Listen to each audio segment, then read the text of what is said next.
Hari ini mengenang festival musik yang memperkenalkan musik punk di Inggris. The 100 Club Punk Special ini digelar pada tanggal 20–21 September 1976, yang digelar di 100 Club di Oxford Street di kota London.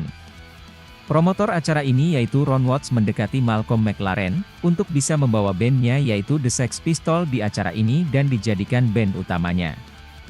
Lalu ide ini disetujui oleh band-band punk lainnya seperti The Damned, The Clash dan Siouxsie and the Banshees. Jurnalis dari majalah Melotmaker yang bernama Caroline Coon sangat antusias mempromosikan festival punk ini. Sebagian besar band yang tampil di festival ini tidak mempunyai ikatan kontrak dengan label rekaman saat itu. Ron Watts menyuruh band baru yang bernama The Vibrators menjadi pendampingnya Chris Spedding untuk tampil di acara ini. Klub tersebut ternyata hanya bisa menampung 600 orang, dan band yang diundang ada 8 yang dibagi menjadi 2 hari. Band-band punk yang hadir di acara ini antara lain, di tanggal 20 September diisi oleh Subway Sect, Siouxsie and the Banshees, The Clash dan The Sex Pistols. Lalu pada tanggal 21 September diisi oleh Stinky Toes, Chris Spedding and the Vibrators, The Damned dan Buzzcocks. Para penonton yang hadir di acara ini ada beberapa juga personil dari band punk dan juga nantinya mendirikan band punk, antara lain, Paul Wheeler dari The Jam, Shane McGowan dari The Pogues, Shane Bradley dari The Nipple Erectors, Colin Newman dari Wire, Viv Albertine dari The Slits, Chrissy Hynde dari The Pretenders dan sebagainya. Beberapa orang mendirikan band setelah menonton festival ini. Yang paling dikenang ketika Sid Vicious melempar gelas ke personil The Damned, hingga berdarah karena terkena pecahan kaca. Saat itu Sid Vicious masih menjadi drummernya band beraliran post-punk yaitu Siouxsie and the Banshees. Sempat terjadi keributan atas kejadian tersebut, hingga akhirnya Sid Vicious ditangkap oleh polisi, dan dipenjara beberapa hari. Keluar dari penjara, nasib Sid Vicious malah beruntung, karena dia direkrut menjadi basisnya The Sex Pistols menggantikan posisinya Glenn Matlock di tahun 1977. Beberapa media Inggris mengatakan bahwa festival The 100 Club Punk Special dianggap sebagai momen terpenting perkembangan musik punk di Inggris, yang bergerak dari jalur musik underground ke jalur musik mainstream di era 70-an. Namun perkembangan musik punk di Inggris dengan di Amerika Serikat berbeda, meski ada kemiripan juga. Di Amerika Serikat, ada klub yang bernama CBGB yang dianggap sebagai rumahnya band-band punk era 70-an, sebelum akhirnya bangkrut di era 2000-an. Why they thought pub rock had failed to catch on. Most of their music was just based around old standards, like Bees Make Honey and bands like that. They just played everybody else's songs that everybody been playing for like 15 years. There's a couple of bands like The Kilburns, really good. They're all mostly country and western and rhythm and blues. And what the hell good juice is that, man? What was needed was a style of music that was as easy to play as pub rock, but rejected the past and had a new identity of its own. What musicians do you rate? I mean, who do you think is a good singer? I don't. I don't have any heroes. They're all useless. Well, there's no bands around, is there? None. None that are accessible. Well, before you... Unless you pay a $5 to see them, and then you can't see them. And what sort of people came to see you in the beginning? Well, no one knew us at the beginning. It was just whoever was there when we turned up. Because we used to turn up with our equipment and just like crash in and do the gigs. Nobody knew we was playing until we got there. We didn't even know, actually.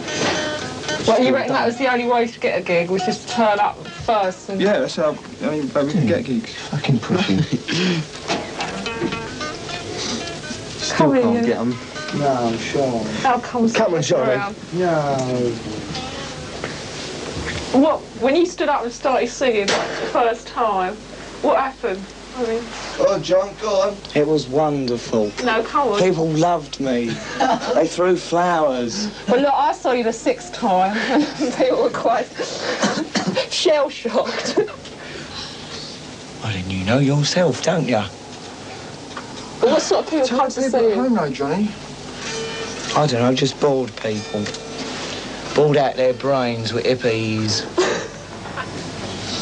What's this thing you got against hippies? They're complacent.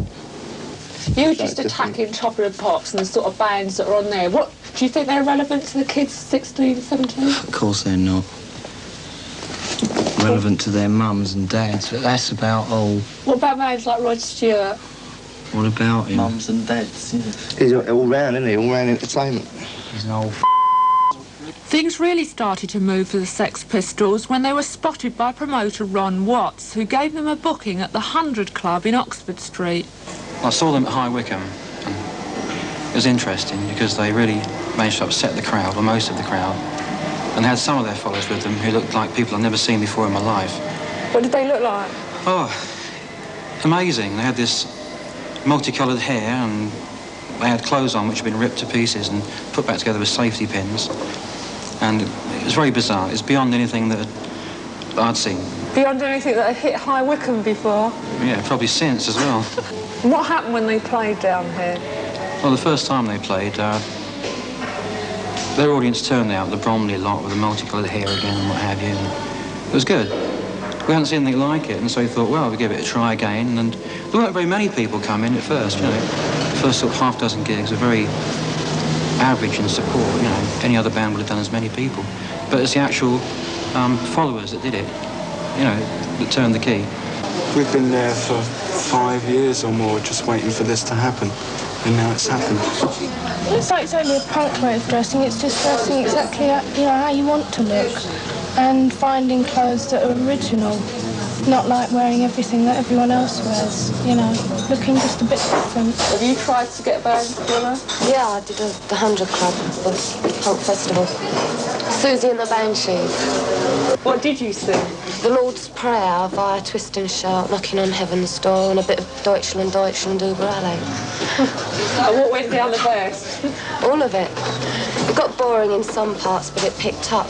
And who was backing you up? Sid Vicious on drums, Steve Spunker on bass, Marco on guitar, and me just doing the vocals. Are you a singer? Yeah. Had you sung before? Not on stage, no. Did you think that was important? No. You know, you can rehearse for 2 days in the garage and not having played before and go out and do a gig. You know, it was like that before, though, wasn't it? The skiffle was like that. The skiffle was very important in British music. That's where all the groups came from. How can you tell a good punk rock band from a bad one? Well, the audience judge that, I think. You know, I mean, what do you think's produced punk rock? Why has it sort of sprung up? it had to. It was the only thing that could happen. I mean, it was the only thing that didn't come from the industry. It came from the kids themselves. Something had to come from the kids. You know, the industry had run out of ideas. That's why they had rock and roll revivals every other year. But what is it that the punk rock bands are saying that makes them a part and a reflection of their generation? We'll be back with the words of the musicians and their audiences, and, most important, more of the music itself after a break.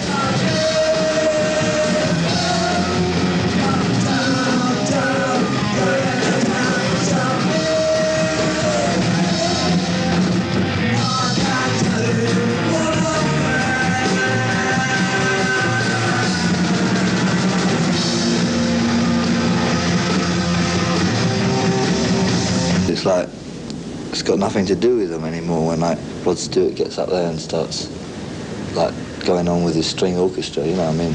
It's not what you feel like. So you've got to have some music what you feel like. Otherwise you go balmy, don't you? I think their attitudes really stink. Now, anyway, there's just like... There just has to be new groups, and then that's what you got. The Sex Pistols say they hate hippies, everything they stand for, and the hippies are what went wrong with music. What do you think about that? Yeah, it's right. I think that's where the complexities came in, you know? When people thought, oh, we better buy a Moog synthesizer or we'll get caught out, you know?